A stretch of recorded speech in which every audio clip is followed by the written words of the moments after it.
বড় মাপের ফুটবলাররা শুধুই তারকা নন, একেকজন টাকার কুমিরও। আলিশান বাড়ি, বিলাসবহুল গাড়ি আর অঢেল সম্পদ, এই তো তাদের জীবন। প্রশ্নটি তাই সবসময়ই উঠেছে, ইতিহাসের সবচেয়ে ধনী ফুটবলার কে, ফুটবল থেকে সবচেয়ে বেশি আয় করেছেন কে, কিংবা কোন ফুটবলার কত টাকার মালিক। এক্ষেত্রে 21 শতকের সেরা দুই ফুটবলার লিওনেল মেসি ও ক্রিস্টিয়ানো রোনালদোকে নিয়েই ক্রীড়াপ্রেমীদের আগ্রহ বেশি।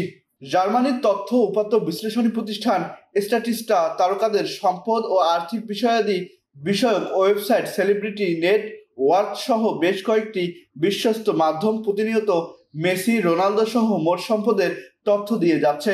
তারা ফুটবলারদের পারিশ্রমিক, পৃষ্ঠপোষকতা এবং বিভিন্ন ব্যবসায়িক চুক্তির ভিত্তিতে এই তালিকা তৈরি করে থাকে। লিওনেল বর্তমানে যুক্তরাষ্ট্রের মেজর লিগ সরকারের MLS ক্লাব ইন্টার মায়ামিতে খেলছেন। সর্বশেষ তথ্য অনুযায়ী মেসির মোট সম্পদের পরিমাণ 65 কোটি মার্কিন ডলার, যা বাংলাদেশের মুদ্রায় 7,906 কোটি 41 লাখ টাকা। আর্জেন্টিনার বিশ্বকাপ জয়ী অধিনায়ককে ইন্টার মায়ামি বছরে 1,20,00,000 অর্থাৎ 145 কোটি 96 লাখ টাকা বেতন দেয়। বোনাস পান আরও 2 কোটি ডলার অর্থাৎ প্রায় 2.5 কোটি টাকা।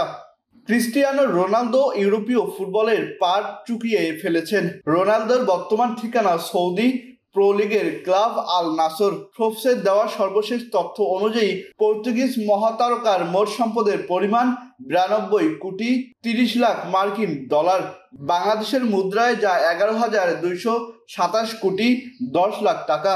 তবে সেলিব্রিটি নেট ওয়ার্থ এর হিসেবে তার মোট সম্পদের পরিমাণ 800 কোটি ডলার, যা বাংলাদেশি টাকায় 9,730 কোটি 96 লাখ টাকা। আহসান সাকিব, আকাশ জমিন, নিউজ ডেস্ক।